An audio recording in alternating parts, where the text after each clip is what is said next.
My name is Jennifer. I'm 39 years old, and I've worked as a cleaner for almost 20 years. It wasn't the job I had imagined for myself, but it was the job I needed. When my mother became very sick, I had to drop out of school to take care of her. I couldn't leave her, so I found a job that let me stay close. Cleaning office buildings seemed like the only option, and I ended up sticking with it. Despite everything, I'm thankful for the steady job that kept us going. Over time, I grew to enjoy the work. It wasn't fancy, but it paid the bills, and I did it well. My older coworkers treated me like family, calling me Jenny. They knew about my situation and supported me when I was going through tough times. After my mom passed away when I was 25, I had to step up even more for my younger sister. I worked hard to support her, help with her school, and be there for her in ways our mom once had. The company gave me time to grieve, but life had to move on. After our mom passed, I made sure my sister had everything she needed. I paid for her books, drove her around, and helped her get through college. It wasn't easy, but I did my best. The pain from losing my mother was still fresh, but I pushed it aside. I wanted to be strong for my sister. She was younger than me, and I had to take on the role of both mother and sister.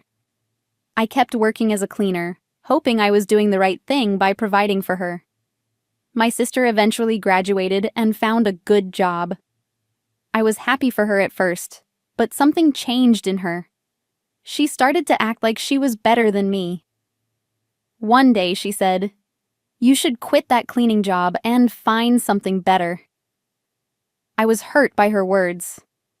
I loved my job, but I knew it didn't pay as much as her fancy new job. Still, I had worked hard to help her, and I felt like she didn't understand or appreciate it. I stayed quiet, but deep down, it stung more than I cared to admit. Over time, my sister's attitude became worse. "Look, big sister, I'm doing so much better than you," she would say, showing me her paycheck. It was hard to see her so proud of something that felt like a slap in the face. My job may not have paid as much, but I worked hard. I wasn't ashamed of what I did. But every time I saw her, it was like I was a reminder of everything she wanted to move past.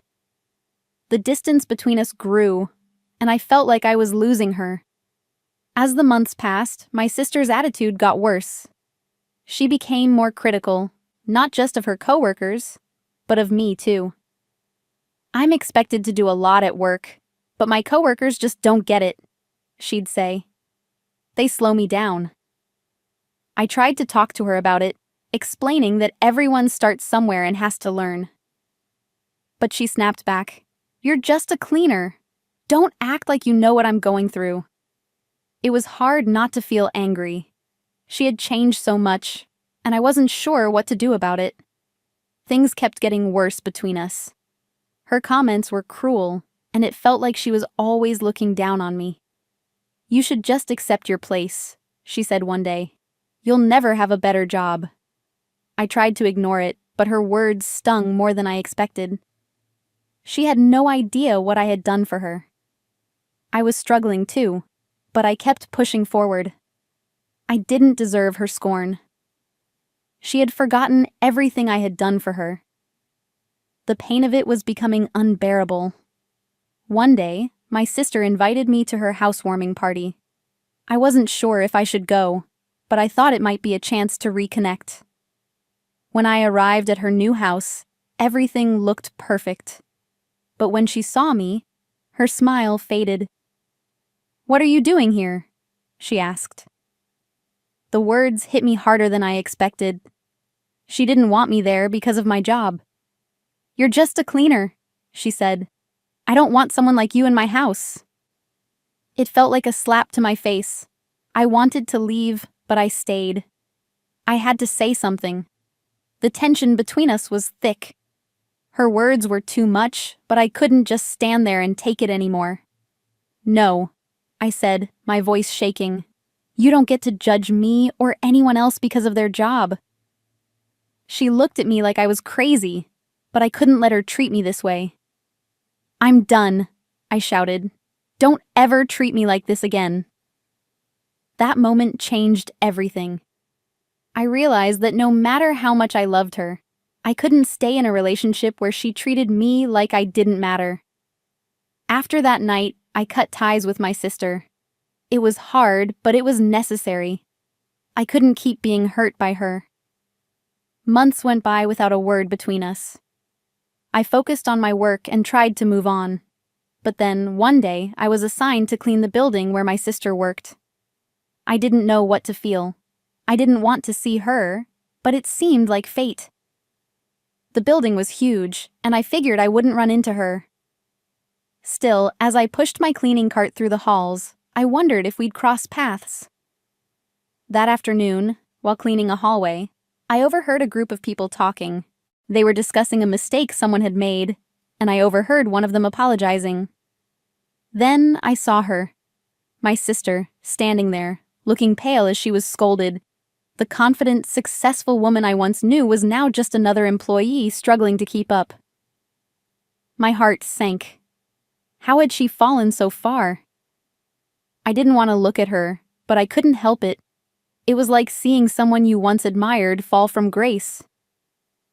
Days later, I saw my sister again. She was with a younger colleague, and they were talking quietly. She looked so out of place, like she was losing control of everything. The confident woman who had once looked down on me was now struggling at work. It wasn't a surprise, though. I had seen this coming. Her arrogance and sense of superiority had finally caught up with her. But seeing her like this still made me feel something. Pity, maybe? I didn't know. But I didn't feel the need to intervene. She had to face the consequences of her actions. Things only got worse for her. She made mistake after mistake. And eventually, she was demoted to a lower position. Her once promising career was now a mess. Her husband came to me, pleading for help to fix things. But I couldn't bring myself to do anything. I had already made my decision to cut ties with her, and I wasn't going to let her back in. She had hurt me too much. I couldn't just forget it all because she was struggling. She had to face the reality of her actions, and I wasn't going to save her from it. My sister's life kept falling apart. The demotion hit hard, and with it came the stress of dealing with a mortgage for a house they could no longer afford. Her life had spiraled out of control, and there was nothing I could do to help her now. I had cut ties for a reason, and I wasn't going to get involved. The damage was done. My sister was no longer the person I once knew. I had moved on, and I was stronger for it. I had built my own life and was proud of how far I had come. Now I'm happily married and managing my own cleaning company. I'm proud of what I've accomplished, and I'm content with where I am. My sister's life, on the other hand, has completely unraveled. She's no longer a part of my world, and I don't regret it. Cutting ties with her was one of the hardest things I've ever done, but it was also the right decision. I'm at peace now. I've learned that sometimes walking away from toxic relationships is necessary for your own growth and happiness. Today, I'm living my best life. I'm running my own cleaning business, and I've built a family with my husband. Despite everything, I'm proud of the work I do and the path I've taken. I've come a long way, and I'm stronger for it. My sister is no longer in my life, and I don't look back. The pain she caused me is a thing of the past. I've learned that sometimes, in order to move forward, you have to let go of the people who hold you back. And that's exactly what I've done.